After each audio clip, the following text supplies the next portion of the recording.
Welcome to my channel. My name is Zain Safdar and you are here at Harmony with Chemistry YouTube channel.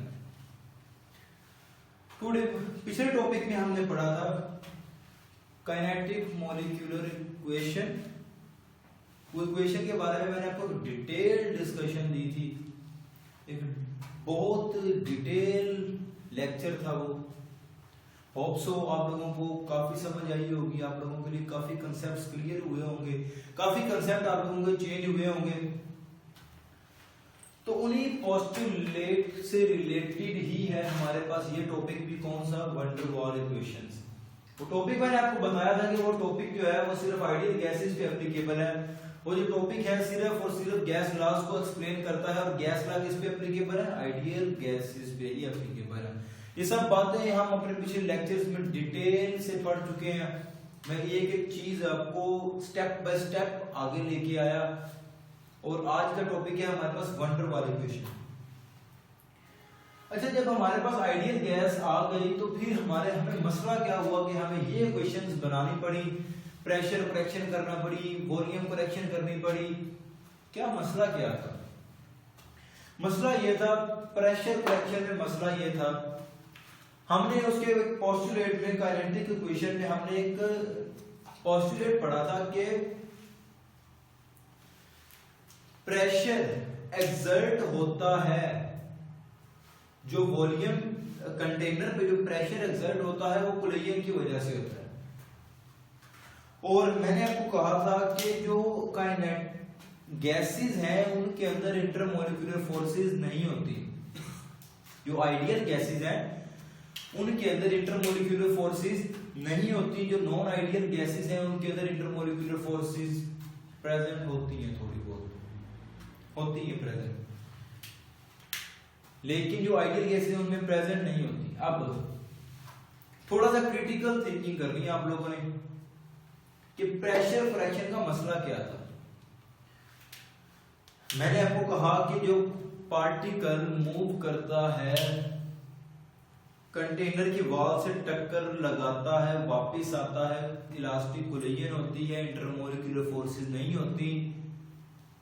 तो एक बात आप देखें, जब एक पार्टिकल, एक मॉलिक्यूल, गैस का एक मॉलिक्यूल जब जा रहा है कंटेनर की वॉल से कोलिजन करने, उससे टक्कर लगाने जा रहा है, अभी रास्ते में है, ये भी एक मॉलिक्यूल जा रहा है और उसके पीछे एक यहाँ पे एक मॉलिक्यूल पड़ा। फर्ज करें ये मॉलिक्यूल आगे जा रहा है, कंटेनर की वॉल के साथ टक्कर लगाने लगा है, ये पीछे एक और मॉलिक्यूल पड़ा हुआ है।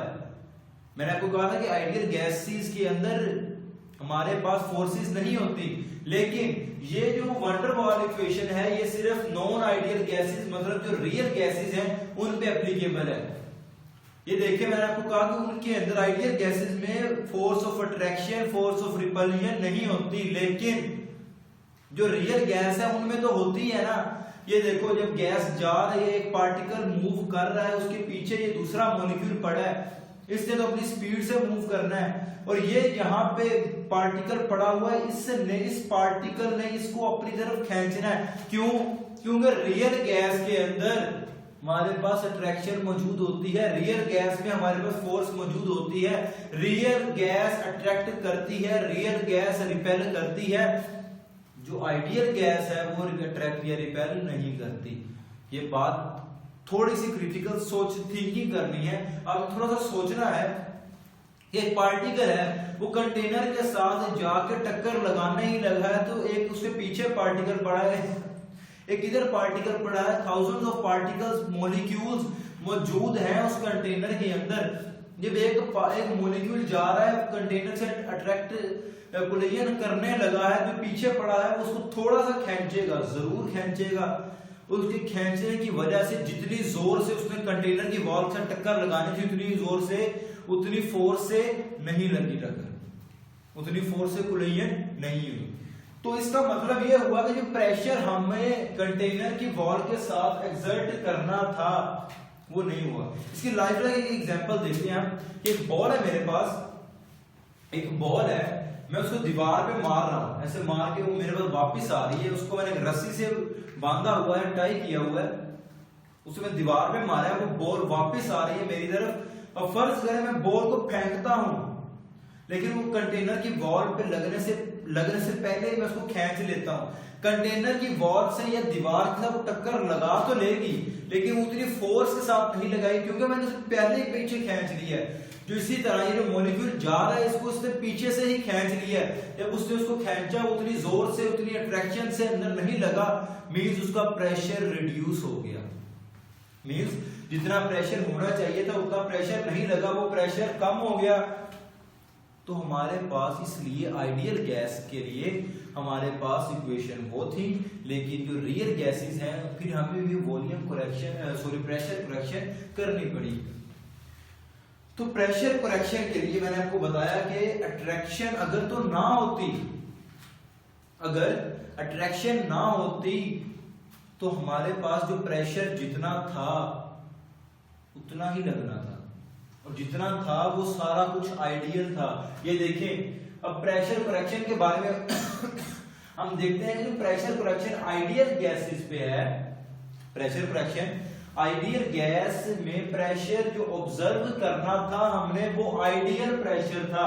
कोई डिक्रीज नहीं हुआ, कुछ कम नहीं हुआ, जितना प्रेशर हमने सोचा था उतना ही लगना था। अगर गैस क्या होती, आइडियल होती, क्योंकि उसके अंदर फोर्स ऑफ अट्रैक्शन है ही नहीं। लेकिन जब हम नॉन आइडियल गैस को हम रियल गैस भी कह सकते हैं, नॉन आइडियल गैस को हम रियल गैस भी कह सकते हैं। रियल गैस का मतलब है वो गैस जो हमारे इर्द गिर्द मौजूद है, लेकिन आइडियल गैस जो हमने सिर्फ अज्यूम किया हुआ है कि ऐसा होना चाहिए था, लेकिन वो बहुत सारे फैक्टर्स की वजह से वैसी गैस नहीं होती, उस गैस को हम कहते हैं नॉन आइडियल गैस या रियल गैस।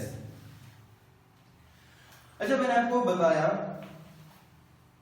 फर्ज करें एक बच्चा है, उसने क्लासरूम से बाहर जाना है। एक स्टूडेंट ने क्लासरूम से बाहर जाना है,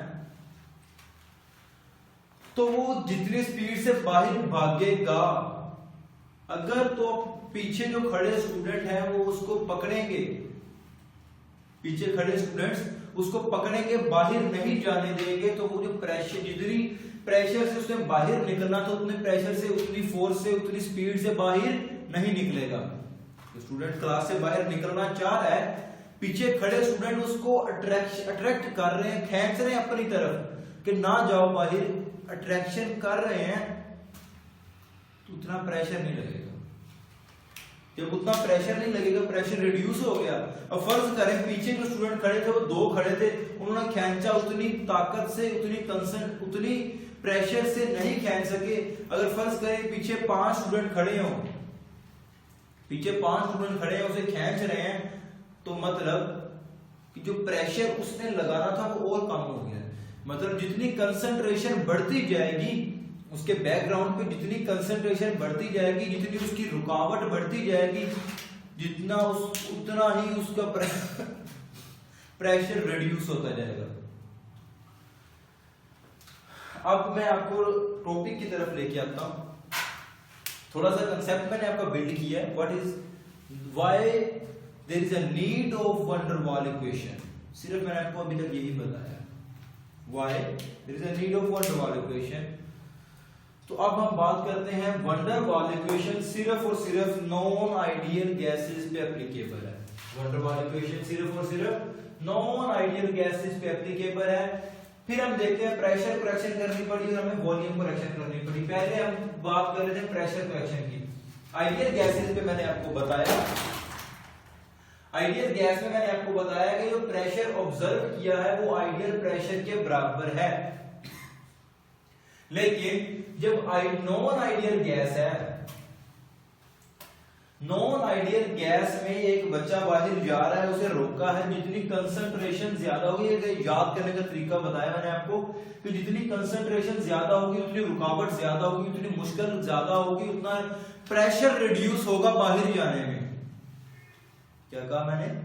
जितनी कंसंट्रेशन बैकग्राउंड में ज्यादा है स्टूडेंट्स की, उतना उसके लिए बाहर जाना, उतना उसके लिए प्रेशर रिड्यूस, प्रेशर लगाना बाहर कम हो जाएगा, मतलब उसका प्रेशर रिड्यूस हो जाएगा। याद करने के लिए मैंने आपको बताया कि रुकावट रुकावट directly proportional to the concentration. रुकावट का मतलब है प्रेशर रिड्यूस, जितना प्रेशर जितना रिड्यूस होगा, कंटेनर की वॉल पे टक्कर जितनी कम प्रेशर से लगेगी। इसकी वजह क्या है, पीछे अमाउंट कितनी ज्यादा है, पीछे जो खड़े लोग हैं, पीछे जो पड़े मॉलिक्यूल है वो कितने ज्यादा है। मॉलिक्यूल जितने ज्यादा होंगे वो गैस मॉलिक्यूल को उतनी ताकत से अट्रैक्ट करेंगे कि उधर ना लगो, कंटेनर की वॉल का कोलिजन ना करो, और जितने ज्यादा होंगे उतना ही प्रेशर रिड्यूस होगा और वो कंटेनर की वॉल से नहीं लगेंगे। कंटेनर की वॉल पे प्रेशर रिड्यूस होगा, मैं ये बात कर रहा हूं। ये नहीं समझना कि उस मॉलिक्यूल पे प्रेशर रिड्यूस हो रहा है, नहीं। कंटेनर की वॉल के ऊपर जो प्रेशर लगेगा वो बहुत रिड्यूस हो जाएगा उसका, क्योंकि कंसंट्रेशन ज्यादा है। रुकावट directly proportional to the concentration. रुकावट mean reduce pressure, pressure reduce directly proportional to the concentration. जितनी कंसंट्रेशन ज्यादा उतना प्रेशर रिड्यूस। और कंसंट्रेशन को अब हम दो गैसेज पे अप्लाई कर लेते हैं। फर्स्ट करें गैस 1 और गैस 2, गैस ए और गैस बी कर लो। अब कंसंट्रेशन को मैंने सी से रिप्रेजेंट किया और ये रिड्यूस प्रेशर है, pressure reduce directly proportional to the concentration of gas A and the concentration of gas B. जब मैंने दोनों को आपस में, मैंने रिड्यूस प्रेशर को P डैश से शो कर दिया, रिड्यूस प्रेशर को P डैश से शो कर लिया। और कंसंट्रेशन होती है हमारे पास number of molecules per unit volume. ये देखिए concentration equal to number of molecule per unit volume, ये कंसंट्रेशन होती है। हमने कंसंट्रेशन की वैल्यू लगाई, यहाँ पे N/V आया, इसकी जगह पे और इसकी जगह पे भी N/V आया। जब इसके N को हमने इसके N का मल्टीप्लाई किया तो N स्क्वायर हो गया, इस वॉल्यूम का भी स्क्वायर हो गया। तो रिड्यूस प्रेशर P को हमने P डैश को हमने शो किया reduce pressure directly proportional to the N square over V square. यहां तक बात क्लियर हो गई। फिर हमें जब पता है जब भी डायरेक्टली प्रोपोर्शनल का हमने साइन, प्रोपोर्शनैलिटी साइन जब भी हमने खत्म करना हो तो हमें एक ना एक कांस्टेंट चाहिए होता है, और वो कांस्टेंट हमने यहां पे लगाया a इज इक्वल टू का साइन लगा के कांस्टेंट लगाया हमने a। अब ये a क्या चीज है, ये a है हमारे पास कोफिशिएंट ऑफ अट्रैक्शन। जो a हमने लगाया है, a कांस्टेंट लगाया है हमने, ये है हमारे पास कोफिशिएंट ऑफ अट्रैक्शन। और a का मतलब इंटरमोलिक्यूलर फोर्सेस है, IMF मतलब इंटरमोलिक्यूलर फोर्सेस। IMF का क्या मतलब है, इंटरमोलिक्यूलर फोर्सेस, इंटरमोलिक्यूलर फोर्सेस। तो जो A का हमने यूनिट है ये हम याद ही कर लें, और इसको हम अगर तो आप लोग कहेंगे तो मैं इसको ड्राइव भी कर दूंगा, लेकिन आप MCQ पॉइंट ऑफ व्यू से याद कर लें कि Nm+4 मोल -2। A का यूनिट ये है। A का मतलब है कोफिशिएंट ऑफ अट्रैक्शन, मतलब अट्रैक्शन। अच्छा, कोफिशिएंट ऑफ अट्रैक्शन से ही आप देख लो कि A directly proportional to the intermolecular forces कैसे हुआ। कोफिशिएंट ऑफ अट्रैक्शन मैंने आपको कहा ना, अट्रैक्ट कौन करता है, जिसकी फोर्सेस ज्यादा हो, जिसकी इंटरमोलिक्यूलर फोर्सेस ज्यादा, उसका कोफिशिएंट ऑफ अट्रैक्शन ज्यादा, जिसका कोफिशिएंट ऑफ अट्रैक्शन ज्यादा उसकी इंटरमोलिक्यूलर फोर्सेस ज्यादा। ये यहां तक तो बात कर ली हमने, A की बात कर ली, रिड्यूस प्रेशर की बात कर ली। Reduce pressure directly proportional to the concentration है, कंसंट्रेशन जितनी ज्यादा होगी उतना कम प्रेशर होगा, उतना रिड्यूस प्रेशर होगा। यहां तक हमने ये बात की। अब हम बात करते हैं कि जो हमने प्रेशर ऑब्जर्व करना था, जो बात मैंने आपको पहले समझाई वो ये बात हम दोबारा करने लगे कि जो ऑब्जर्व करना था, जो हमने सोचा हुआ था प्रेशर, जो प्रेशर हमने ऑब्जर्व किया, जो प्रेशर हमने ऑब्जर्व किया वो कितना था, जो आइडियल प्रेशर था, जो हमने सोचा हुआ था प्रेशर, उसमें से अगर हम इस रिड्यूस प्रेशर को हम माइनस करें, ये रिड्यूस प्रेशर P डैश, अगर हम इसको माइनस करें आइडियल में से, आइडियल क्या था, आइडियल ये देखिए, ये आइडियल ये था कि जितना हमने सोचा हुआ था उतना ही लगे, लेकिन अगर हमने जो ऑब्जर्व किया वो कितना प्रेशर था, जो आइडियल था उसमें से वो निकालना है हमने जितना मॉलिक्यूल ने उसको अट्रैक्ट किया, मतलब ये रिड्यूस प्रेशर, ये इसको हमने इसमें से माइनस किया तो हमारे पास वो प्रेशर आया जो हमने ऑब्जर्व किया। P observe is equal to P ideal minus P dash. P dash का मतलब है रिड्यूस प्रेशर, ये वो वाला रिड्यूस प्रेशर है जो यहां पे लिखा है हमने। और अगर हमने आइडियल निकालना हो कि आइडियल प्रेशर कितना है, तो इसको इधर जाके हम प्लस कर देंगे, माइनस है इधर जाके प्लस हो जाएगा, और ये इधर आके प्लस हो गया, और इस P की वैल्यू अगर हम पुट कर दें an² v², ये देखिए an² v², यही वैल्यू मैंने यहां पे पुट की तो हमारे पास आइडियल प्रेशर आ गया। अच्छा, इस आइडियल प्रेशर को हम PI भी शो कर सकते हैं, आइडियल प्रेशर को PI से शो कर सकते हैं हम। अब ये देखना, हम इसको इक्वेशन बना लिया हमने, इक्वेशन हमारे पास आ गई प्रेशर की, इसको हम आगे यूज करेंगे। इस इक्वेशन को भी तो यहां पे रखते हैं। अब हम करते हैं वॉल्यूम करेक्शन। अच्छा, वॉल्यूम का क्या मसला बना है, वॉल्यूम को हमें क्यों करेक्ट करना पड़ा? अगर आपसे कोई पूछे कि व्हाई वैन डर वाल करेक्ट द वॉल्यूम, अच्छा, जैसा हमने देखा कि वाल जो actual volume of gas is negligible as compare to the volume occupied, कि जितना गैस वॉल्यूम ऑक्युपाई करती है उसके मुकाबले में उसका प्रेशर, उसका जो एक्चुअल वॉल्यूम है उसको हम निगलेक्ट भी कर दें तो कोई मसला नहीं। अगर हम उसको निगलेक्ट भी कर दें तो कोई प्रॉब्लम नहीं है। लेकिन फर्ज करो हमने एक कंटेनर लिया है, बहुत बड़ा कंटेनर है, उसके अंदर हमने गैस को रखा, उसके मुताबिक तो हम कह सकते हैं कि इसका जो प्रेशर है वो रिड्यूस, इसका जो वॉल्यूम है उसको हम निगलेक्ट कर सकते हैं। लेकिन अगर आप कंटेनर ही इतना सा लो, छोटा सा कंटेनर लो आप, और फिर आप उस कंटेनर के हिसाब से भी कहो, उस कंटेनर के अकॉर्डिंग भी कहो कि जो गैस का वॉल्यूम है ये निगलेक्टेबल है, निग्लिजिबल है, तो ऐसा नहीं होगा। फर्ज करो मैंने आपको एग्जांपल दी थी पहले कि आपके पास 1 लाख रुपीस है और आपने 100 रुपीस खर्च कर दिए, आपने 100 रुपीस स्पेंड कर दिए हैं। आपसे कोई पूछे तो आप ये कभी नहीं कहोगे मेरे पास 99,900 रुपीस हैं, आप सीधा कह दोगे यार तकरीबन 1 लाख ही है मेरे पास। लेकिन फर्ज करो अगर आपके पास है ही 1000 रुपया और आपसे कोई पूछे, आप लोग उस 100 खर्च कर लेते हो, अंदर से जो वॉल्यूम है, एक्चुअल वॉल्यूम है वो चेंज नहीं हुआ, एक्चुअल वॉल्यूम सेम ही रखा, उधर भी आपने 100 खर्च किए, इधर भी आपने 100 ही खर्च किए।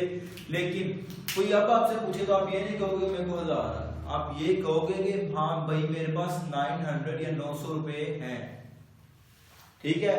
तो मतलब अगर आप वॉल्यूम को आप निगलेक्ट कर सकते हो, ये बात से डिनाई नहीं कर रहा मैं, कंटेनर के हिसाब से according to container size you can neglect the size of actual volume, you can neglect the actual volume of gas, but if the container size is very small then you cannot neglect it। अगर container का size ही बहुत छोटा है तो आप कभी भी उसको निगलेक्ट नहीं कर सकते। तो इसलिए वैन डर वाल को ये मसला आया, वैन डर वाल ने कहा कि अगर तो कंटेनर का साइज छोटा है तो हम उसको निगलेक्ट कर ही नहीं सकते, वो तो बनती ही बहुत ज्यादा परसेंटेज बनती है और इतनी परसेंटेज को हम निगलेक्ट नहीं कर सकते। हम फर्ज करें अगर उसका आंसर 0.000 कुछ आए तो फिर हम उसको निगलेक्ट कर सकते हैं, लेकिन अगर उसका आंसर ही 10% आ रहा है, जो कंटेनर है उसका जो वो गैस एक्चुअल गैस है अगर वो हमारे पास आ ही 10% रहा है तो हम उसको निगलेक्ट नहीं कर सकते। इसलिए वैन डर वाल ने हमारे पास वॉल्यूम करेक्शन की। अब देखें हम जो वेसल का वॉल्यूम है आइडियल गैस के अंदर, जो वेसल का वॉल्यूम है हम समझते हैं सारा का सारा फ्री है। जो वेसल का वॉल्यूम है, क्योंकि जो एक्चुअल वॉल्यूम ऑफ गैस था वो तो निग्लेक्टेबल था, वो तो निग्लिजिबल था, आइडियल गैस में वो तो निग्लिजिबल था, तो हम समझते हैं अगर वो निग्लिजिबल है तो तकरीबन सारा कंटेनर ही फ्री है। तो volume of vessel is equal to free volume is equal to v ideal, ideal volume के इक्वल ही है। जो टोटल कंटेनर का वॉल्यूम है वो हमारे पास फ्री है और वही आइडियल कंसीडर होगा। और हमारे पास फिर नॉन आइडियल गैस की अगर हम बात करें तो नॉन आइडियल गैस में जो फ्री है वॉल्यूम वो कैसे आएगा? नॉन आइडियल गैस में जो फ्री वॉल्यूम है उसमें वो कैसे निकालेंगे हम? टोटल वॉल्यूम ऑफ वेसल या कंटेनर माइनस बी क्या है? वो फैक्टर जो एक्चुअल वॉल्यूम या excluded volume per unit mole. B क्या है? जो फ्री वेसल है, फ्री वॉल्यूम है, वो आएगा हमारे पास वेसल का वॉल्यूम माइनस बी का हम माइनस करेंगे अंदर से। बी को क्या कहते हैं? बिगेस्ट फैक्टर भी कहते हैं। और b is equal to excluded volume per mole. मतलब वो जो वॉल्यूम जिसको हमने एक्सक्लूड कर दिया था, जिसको हमने खारिज कर दिया था, ये हमारे किसी काम का नहीं है, उस वॉल्यूम को अगर हम उसमें से वेसल के वॉल्यूम में से माइनस करेंगे तब ही हमारे पास फ्री वॉल्यूम आएगा। लेकिन अगर आइडियल गैस थी तो हमने कहा कि जो फ्री है वो जो वेसल का सारा है वो सारा का सारा फ्री है। लेकिन जब नॉन आइडियल गैस की बात आई तो हमने कहा नहीं काके, ऐसा नहीं है। हमने कहा कि जो फ्री वॉल्यूम है वो हमारे पास बी को माइनस जब तक नहीं करेंगे, जो एक्सक्लूडेड वॉल्यूम है उसको माइनस नहीं करेंगे, हमारे पास फ्री वॉल्यूम नहीं आएगा। And b is the excluded volume per unit mole.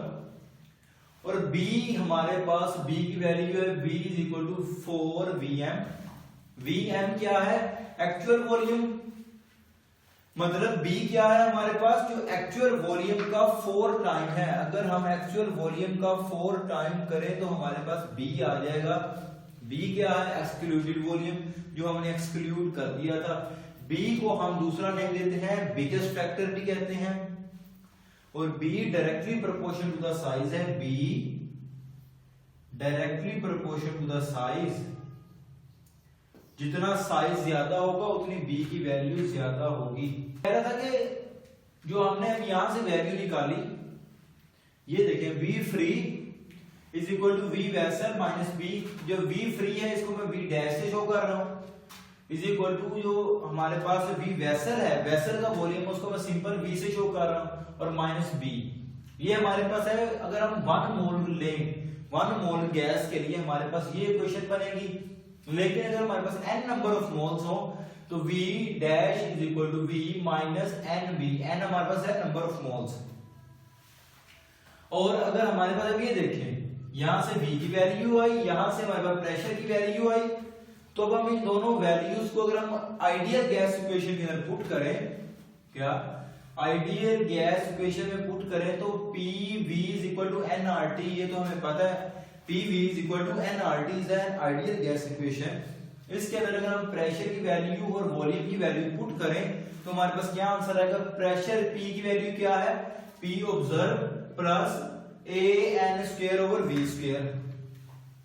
P observe लिख रहे हैं यहां पे आप, अगर plus AN square over V square, और V की जगह पे हम लिखे V is equal to NB, V minus NB। V dash is equal to V minus NB।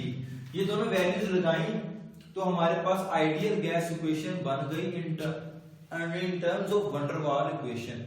Van der वाल वैल्यूज लगा के ये है हमारे पास रियल गैस इक्वेशन। इसको हम कहेंगे रियल गैस इक्वेशन।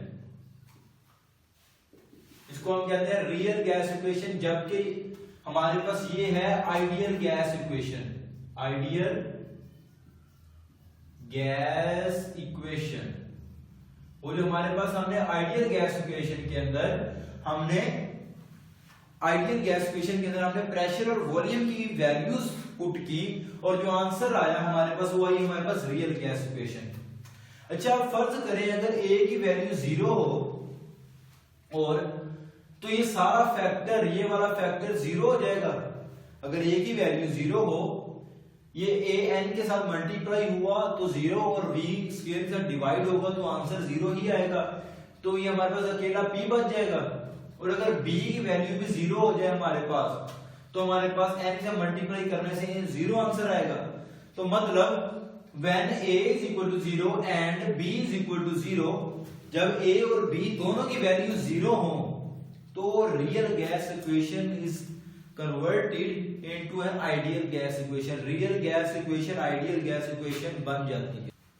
अब हम अगर यहां से b के यूनिट निकालें तो b के यूनिट क्या है, डेसीमीटर क्यूब पर यूनिट पर मोल और या मीटर क्यूब पर मोल। ये देखा हमने यहां से निकाला, ये देखिए एक्सक्लूडेड वॉल्यूम ओवर मोल। एक्सक्लूडेड वॉल्यूम क्या होता है, वॉल्यूम का यूनिट क्या है, डेसीमीटर क्यूब या मीटर क्यूब। इसकी जगह डेसीमीटर क्यूब या मीटर क्यूब लगा दिया और नीचे हमने वो मोल वैसे ही लगा दिया। मतलब b के यूनिट क्या है, डेसीमीटर क्यूब पर यूनिट मोल और मीटर क्यूब पर यूनिट पर मोल दो है। जबकि a के यूनिट थे हमारे पास nm+4 मोल -2। a हमारे पास है कोफिशिएंट ऑफ अट्रैक्शन, b है हमारे पास बिगेस्ट फैक्टर।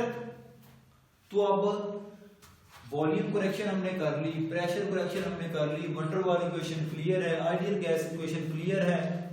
ये करने के बाद कुछ एमसीक्यू करते हैं हम ताकि हमें काफी नॉलेज गेन हो।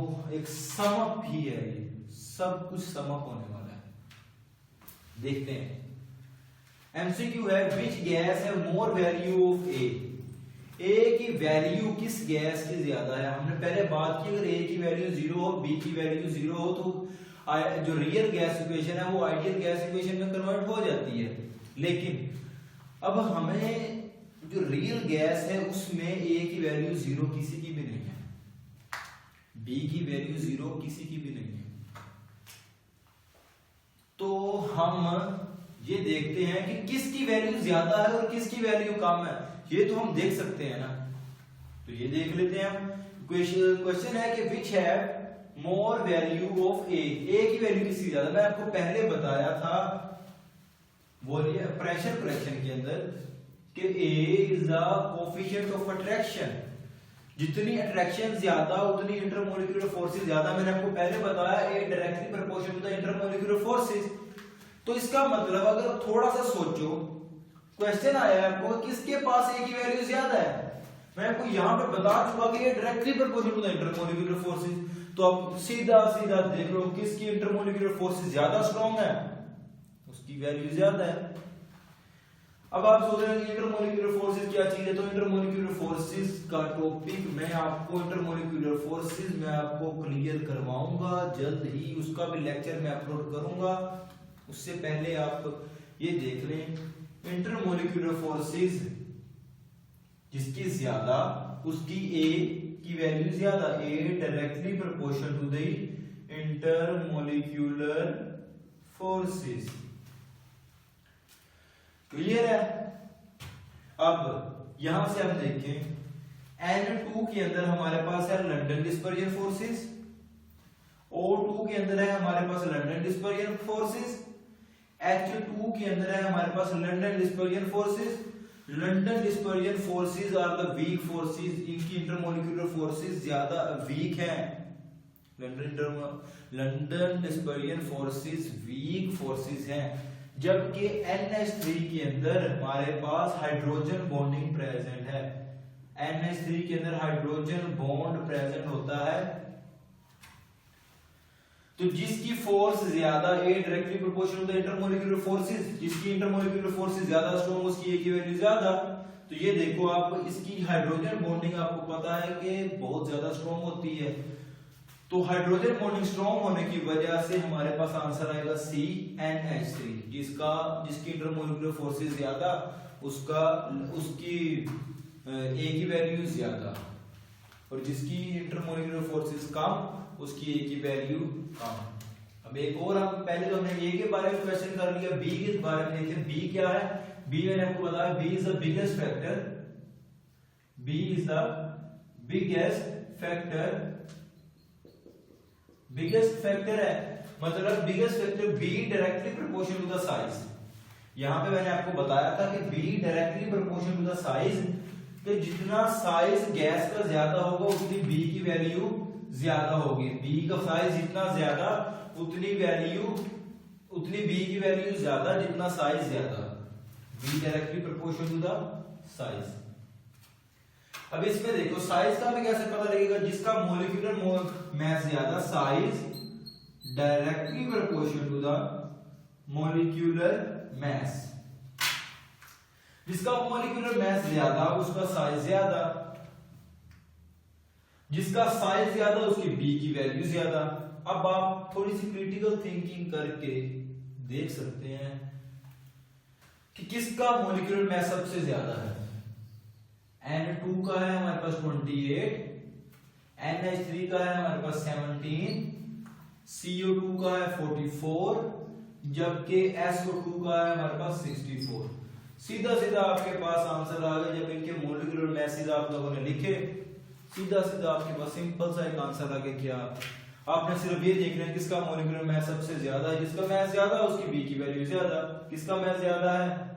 SO2 का। सो B की वैल्यू किसकी ज्यादा हुई? SO2 की, जबकि A की वैल्यू किसकी ज्यादा है? NH3 की। NH3 की क्यों ज्यादा है? उसके अंदर मोल फोर्स से ज्यादा स्ट्रांग है, उसके अंदर हाइड्रोजन बॉन्डिंग मौजूद है। आज के लेक्चर में हमने क्या क्या पढ़ा? एक सम अप मैं आपको बताता हूं, एक समरी बताता हूं आप लोगों को मैं।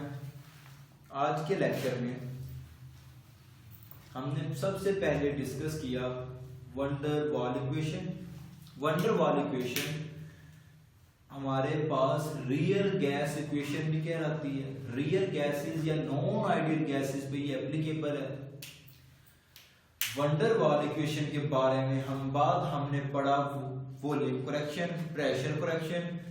प्रेशर करेक्शन करने के बाद हमने इन जो वैल्यूज आई थी, हमने उन वैल्यूज को हमने आइडियल गैस इक्वेशन में पुट किया और उसको आइडियल गैस इक्वेशन को हमने रियल गैस इक्वेशन में कन्वर्ट किया। हमने ए के बारे में पढ़ा, ए क्या चीज है, ए के यूनिट्स के बारे में पढ़ा, ए का किसके साथ रिलेशन है, ए का इंटरमोलिकुलर फोर्सेस के साथ डायरेक्ट रिलेशन है, ये इनवर्स रिलेशन है, ये पढ़ा हमने। बी की वैल्यू पढ़ी, बी किस पे डिपेंड है, बी के यूनिट पढ़े, बी का बिगेस्ट फैक्टर है और बी किसके डायरेक्टली प्रोपोर्शन है, ये पढ़ा। उसके बाद मैंने आपको एमसीक्यू किए। एमसीक्यू में हमने थोड़ी सी क्रिटिकल थिंकिंग की।